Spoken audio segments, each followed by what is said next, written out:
Love hit me when I least expected it.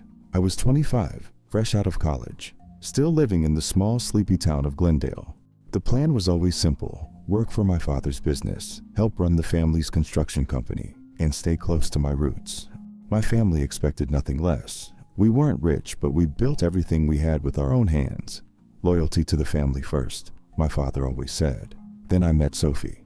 She was everything I wasn't. She came from the city, taught art classes at a community center, and carried this wild, free spirit like a flame. I saw my future in her eyes, something bigger than Glendale, something alive. She made me feel that life could be more than just a routine of payrolls, cement, and sawdust. But my family? They saw her as a distraction. Worse, they thought Sophie was a threat to their legacy. One night, Dad sat me down at the kitchen table. His gaze was stern, lined with the same creases I'd seen my whole life, but never this cold. "If you leave with her, don't come back." His words hit like a hammer. He wasn't just warning me, he was setting the terms. If I chose Sophie, I'd lose my family forever. I was cornered, forced to choose between the people who raised me and the woman who made me feel alive. Sophie begged me to leave town with her, to start fresh somewhere new. "It's our life," she whispered one rainy night, clutching my hand. "Not theirs." But my father's voice echoed in my head. Family first, always. And so I made the decision. I stayed. I broke Sophie's heart that night, watching her walk away without a goodbye, without even turning back. And just like that, the love of my life vanished. I told myself it was the right thing, that my family needed me, but the hole Sophie left never closed. Years passed, and I slipped into the life my father had laid out for me. I became the second in command at the family business. Eventually, I got married to Anna, a sweet, sensible woman my parents adored. We had 2 kids, Ben and Lucy. On the surface, everything looked perfect, but underneath it all, I was suffocating. I woke up every morning with Sophie's name burning on the tip of my tongue. I thought about what could have been, where we'd be now, what kind of life we might have built. Every argument with Anna, every fight with Dad over how to run the business, made me wonder if I had made the biggest mistake of my life. One evening, out of the blue, I received an email. It was from Sophie. "I'm back in town," it read. "I never thought I'd return, but I wanted you to know there's something you should hear." My heart stopped. Sophie had returned after all these years. Curiosity and something darker drew me in. I agreed to meet her the following evening at a bar outside of town.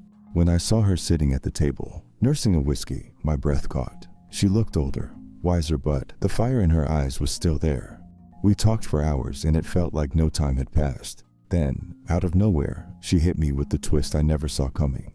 "You need to know something," she whispered. "I was pregnant when I left." My world tilted. She continued, telling me how she raised our son, Ethan, alone, without ever asking for my help. He was now 8 years old. "He's smart," she said. "He looks just like you." I sat in stunned silence, grappling with the weight of her words. She hadn't told me then because she knew I would have stayed out of obligation, and she didn't want that. But now that she was back, she thought I had a right to know. "You have a son," she repeated, watching me carefully. "And he deserves to know you." I could barely breathe. My hands trembled, and my heart raced with guilt and anger. How could she keep this from me? How different would my life have been if I'd known? But what haunted me most was that now I had to face another impossible choice. I kept Sophie's secret for 2 weeks, 2 torturous weeks, pretending life was normal. Even though my thoughts were in a spiral, I stared at Anna every night, knowing that if I told her the truth, my family would crumble. Then it happened. Anna found the email, along with the messages Sophie and I had exchanged since that night at the bar. "You have a son," Anna whispered, her voice laced with disbelief. "You've been lying to me." I tried to explain, but she wouldn't listen. The betrayal was too deep. Anna left the house with the kids, taking them to her mother's, and filed for divorce within days. My father, ever the traditionalist, was furious. He didn't care about my reasons, just that I'd ruined the family. "You chose her again, you always do." And just like that, I lost everything I had sacrificed Sophie for. My family turned their backs on me. My wife was gone, my kids distant, and the company slipping from my grasp. I was left with nothing but regret. But the worst part? Ethan, the son I never knew, wanted nothing to do with me. Sophie tried to ease him into my life, but I was just a stranger to him. "You had your chance," she said quietly one night, "and you blew it." The crushing weight of it all sent me spiraling. I lost myself to anger, and I made a terrible decision. I blamed Sophie. In my mind, it was her fault that everything had fallen apart. If she had told me from the start, none of this would have happened. I wanted to hurt her the way she had hurt me, so I did the unthinkable. I used our son against her. I petitioned for custody of Ethan, not because I wanted to be his father, but because I wanted to punish her. I knew how much he meant to her, and I intended to take him away, just as she had taken my happiness years ago. The court battle was brutal, and in the end, the judge ruled in my favor. Ethan was coming to live with me. Sophie's devastation was plain as day, but I didn't care. I told myself it was justice. But revenge is a funny thing. It doesn't taste as sweet as you think it will. Ethan hated me for tearing him away from his mother. He refused to speak to me, locked himself in his room, and cried every night. I thought I had won, but all I had done was deepen the cracks in my soul. One night, as I stood outside Ethan's door, listening to his muffled sobs, I realized what I had become. A bitter, broken man who had destroyed the only people who ever truly mattered to him. I had chosen wrong not once, but twice. First, I had chosen my family over Sophie. Then, I chose revenge over love. Something inside me snapped. I couldn't live like this anymore.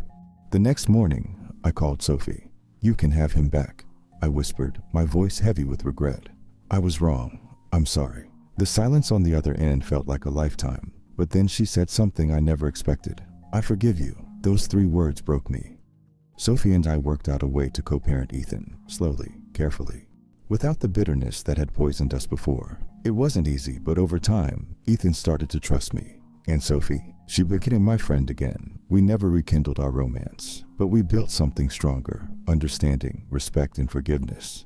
I lost the life I thought I wanted, but in doing so, I found a chance at redemption. I couldn't undo the past, but I could make sure that Ethan grew up with both his parents in his life.